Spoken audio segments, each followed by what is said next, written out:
Hey there, welcome to this exercise where I am going to demonstrate the king of leg exercises, which is the barbell back squat. Many people think that they need a whole array of complicated machinery in order to build a great set of legs, and it is simply not true. But one thing that you do need is load. You need to be progressively overloading the muscle with more weight, week in, week out, and also with every single set, in order to truly push to failure and build yourself a big set of quads and a really nice booty. Now, one of the most important things about the barbell back squat is trying to achieve full range of motion if you can. Now, many people do not go deep enough in a squat. They simply go to parallel and then they push back up again. But what this does is it takes all of the effort out of the glutes and puts it all in the quads. Unless you break parallel, your glutes are not actually engaged. It's only when you break parallel that your glutes become engaged and start to work. If you don't break parallel, you're missing out on the opportunity to build your glutes. If you do find it really difficult to break parallel, you can actually put two small plates underneath your heels. So you could put a plate or something to elevate you slightly underneath your heels as you squat, and this is going to take a bit of the pressure out of the glutes and out of the hips and make it easier for you to squat. So make sure you play around with different ways that work for your body if you find it hard to break parallel. One of the other things that I like to teach in a barbell back squat is what I call the low squat position. So there's the high bar position where the bar sits up on top of the traps, and then there's the low bar position where you roll the bar down the traps. The reason why I teach the low bar position is I find that it opens the chest more and it keeps the body in a nice strong position during the squat, and it forces you to keep the chest up and the chin up. One of the reasons why people hurt their backs when they squat is because whenever you go down into that lowered position, you risk dipping forward. And if you dip forward and then you try to push up, that's what pushes it into the lower back and hurts the lower back.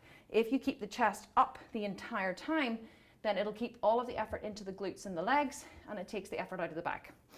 So to position yourself in the barbell back squat, you're going to come underneath the bar and you're going to rest the bar on your traps. Now, this is what would be the high bar position, which is here, the bar resting on the top of your traps. This is perfectly acceptable if you have any shoulder issues and that doesn't work for you.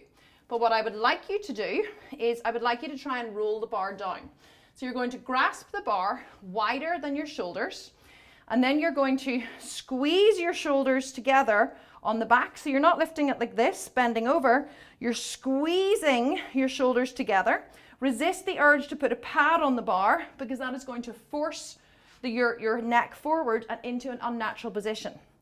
You're going to walk back, and then you're going to roll the bar down your traps to the middle of your traps, and then you're going to try to wrap the bar around your traps. Let's see that from the side. So you're going to try to wrap the bar around your body. You're not going to be able to wrap the bar around your body, obviously, but that is the action that you're aiming for. Keep the chest up nice and high, and then you're going to step the feet so that they are just wider than hip distance apart. So you do not need to have the feet super wide. You want to have them just about hip distance apart, with toes turned ever so slightly out. Once you have your position nice and set, then you're simply going to wrap the bar, lift the chest, take an inhale, lower down with control, squeezing the glutes the whole way down and keeping the chest high, and then exhale, push all the way back up. If you want to practice this first in a nice controlled position, you can, and then exhale, push back up. You do not want to go to here and then push back up, because all you're doing is working the quads through a half range of motion.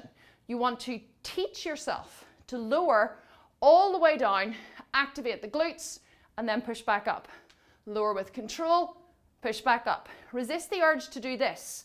Lower, dip forward, and push back up, because that is what is going to hurt your back.